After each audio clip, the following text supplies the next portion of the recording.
Hello दोस्तों, welcome back to my channel. तो एक बार फिर से स्वागत है आप सबका मेरे चैनल निशु मल्टी यूनिवर्स में। दोस्तों, आज के अपने इस वीडियो में मैं गोदान जो कहानी हमारी चल रही थी उसका सेकंड पार्ट लेकर आई हूँ, जिसमें कि आपको आगे ले चलते हैं कि अच्छा दाम मिल जाने पर कभी कभी किसानों के हाथ गाय बेच भी देता था। होरी का मन उन गायों को देखकर ललचा गया। अगर भोला वह आगे वाली गाय उसे दे तो क्या कहना, रुपए आगे पीछे देता रहूँगा। वह जानता था घर में रुपए नहीं हैं, अभी तक लगान नहीं चुकाया जा सका। विशेषर शाह का देना भी बाकी है, जिस पर आने पर रुपए का सूद चढ़ रहा है। लेकिन दरिद्रता में जो एक प्रकार की अदूरदर्शिता होती है, वह निर्लज्जता को तकाजे, गाली और मार से भी भयभीत नहीं होती है। उसे प्रोत्साहित किया। बरसों से जो साध मन को आंदोलित कर रही थी, उसने उसे विचलित कर दिया। भोला के समीप जाकर बोला, राम राम भोला भाई, कहो क्या रंग ढंग है तुम्हारे। सुना अब की मेले से नई गाय लाए हो, भोला ने रुखाई से जवाब दिया। होरी के मन की बात उसने ताड़ ली थी। हाँ, 2 बछिए और 2 गायें लाया हूँ। पहले वाली गाय सब सूख गई थी, बधी पर दूध न पहुँचे तो गुजर कैसे हो। होरी ने आने वाले गाय के पुट्ठे पर हाथ रखकर कहा, दुधारू है मालूम होता है ऐसा, कितने में ली है। भोला ने शान से जमाई और अब की बाजार बड़ा तेज रहा महतो, इसके 80 रुपए देने पड़े। आंखें निकल गईं। 30-30 रुपए तो दोनों कलोरों के दिए। 30 पर गाहक रुपए का 8 से दूध मांगता है।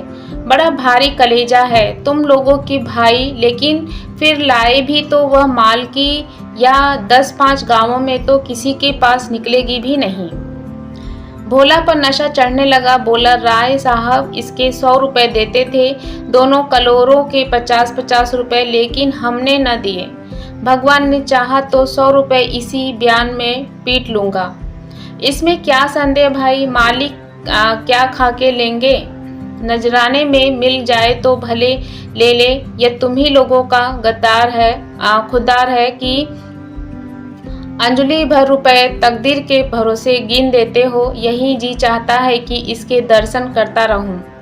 धन्य है तुम्हारा जीवन की गौओं की इतनी सेवा करते हो, हमें तो गाय का गोबर भी मैसर नहीं। गिरस्त के घर में एक गाय भी न हो तो कितनी लज्जा की बात है। साल के साल बीत जाते हैं, गोरस के दर्शन नहीं होते। घरवाली बार बार कहती है, भोला भैया से क्यों नहीं कहते। मैं कह देता हूँ, कभी मिलेंगे तो कहूँगा। तुम्हारे स्वभाव से बड़ी प्रसन्न रहती है, कहती है ऐसा मर्द ही नहीं देखा कि जब बातें करेंगे नीची आंखें करके कभी सिर नहीं उठाते। भोला पर जो नशा चढ़ रहा था उसे इस भरपूर प्याले ने और गहरा कर दिया। बोला, भला आदमी वही है जो दूसरों की बहू बेटी को अपनी बहू बेटी समझो, और जो दुष्ट किसी मेहरिया की ओर ताके उसे गोली मार देना चाहिए। यह तुमने लाख रुपए की बात कह दी भाई। बस सज्जन वही जो दूसरों की आबरू को अपनी आबरू समझे। जिस तरह मर्द के मर जाने से औरत अनाथ हो जाती है, उसी तरह औरत के मर जाने से मर्द के हाथ पांव टूट जाते हैं। मेरा तो घर उजड़ गया महतो, कोई एक लोटा पानी देने वाला भी नहीं है। गत वर्ष भोला की स्त्री लू लग जाने से मर गई थी, यह होरी जानता था, लेकिन 50 बरस का खंखड़ भोला भीतर से इतना स्निग्ध है वह न जानता था।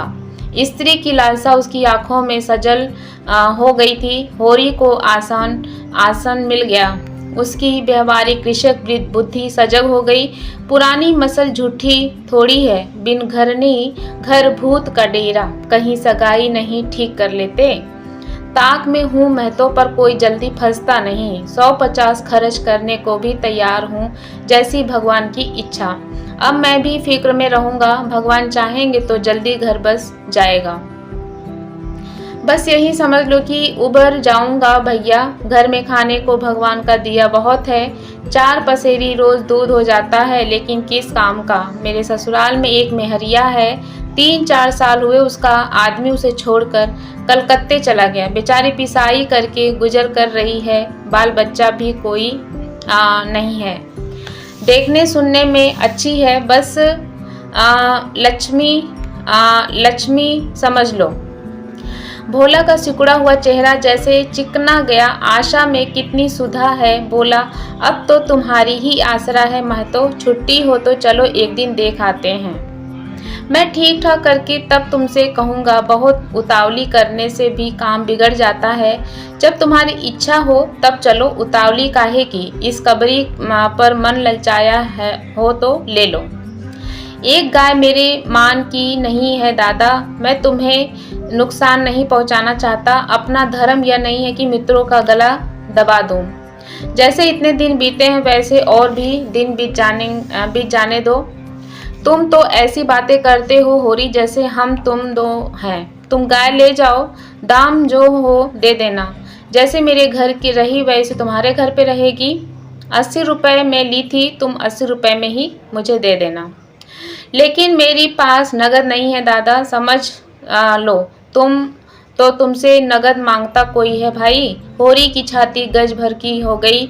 80 रुपये में गाय महंगी न थी। ऐसा अच्छा डील डॉल दोनों जून में 6-7 से दूध सीधी ऐसे कि बच्चा भी दूह ले। इसका तो एक बाछा 100 का होगा। द्वार पर बंधेगी तो द्वार भी शोभा बढ़ जाएगी। उसे अभी कोई 400 रुपये देने थे, लेकिन उधार को वह एक तरह से मुफ्त समझता था। कहीं भोला की सगाई ठीक हो गई तो 1-2 साल तो वह बोलेगा भी नहीं। सगाई ना भी हुई तो होरी का क्या बिगड़ता है। यही तो होगा, भोला बार बार तगादा करने आएगा, बिगड़ेगा, गालियां देगा और क्या करेगा। लेकिन होरी को उसकी ज्यादा शर्म न थी। इस व्यवहार का वह आदी था। कृषक के जीवन का तो यह प्रसाद है। भोला के साथ वह छल कर रहा था और वह व्यापार उसकी मर्यादा के अनुकूल था। अब भी लेन देन में उसके लिए लिखा पढ़ी होने और न होने में कोई अंतर न था।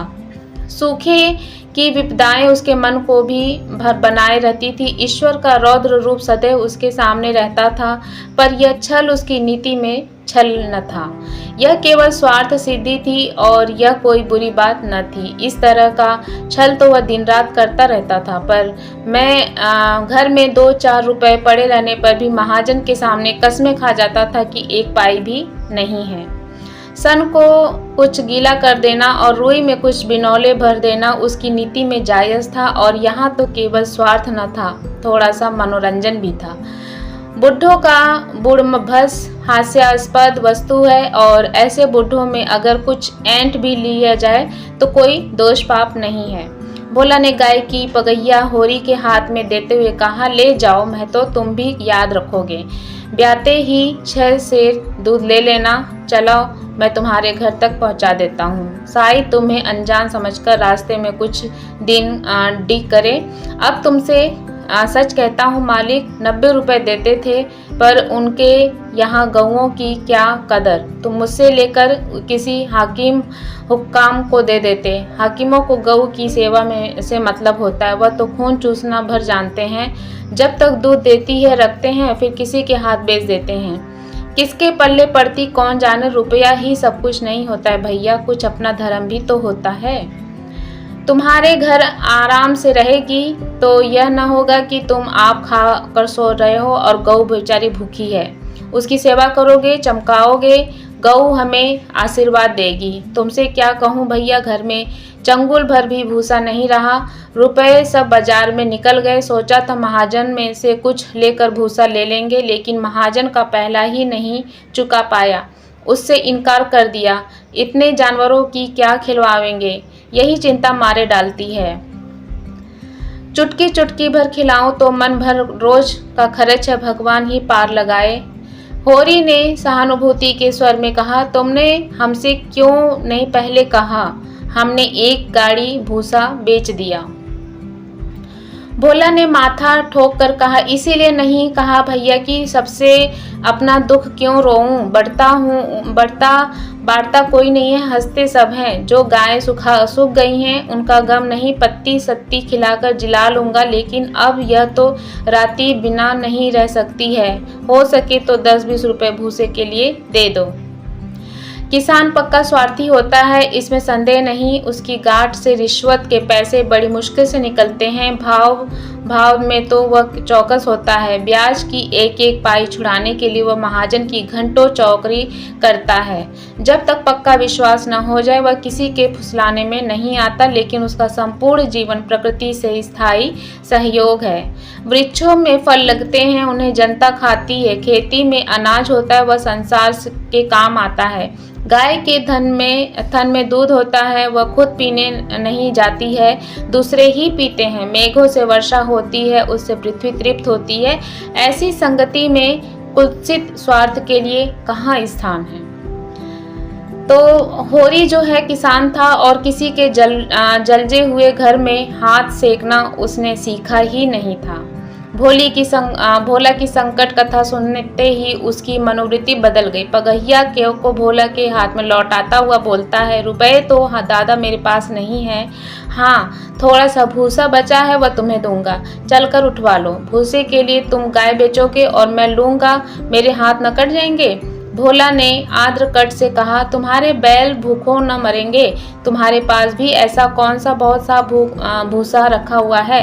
नहीं दादा, अब की भूसा अच्छा हो गया था, मैंने तुमसे नाहक भूसे की चर्चा की, तुम न कहते और पीछे से मुझे मालूम होता तो मुझे बड़ा रंज होता कि तुमने मुझे इतना गैर समझ लिया। अवसर पड़ने पर भाई की मदद भाई भी न करे तो काम कैसे चले।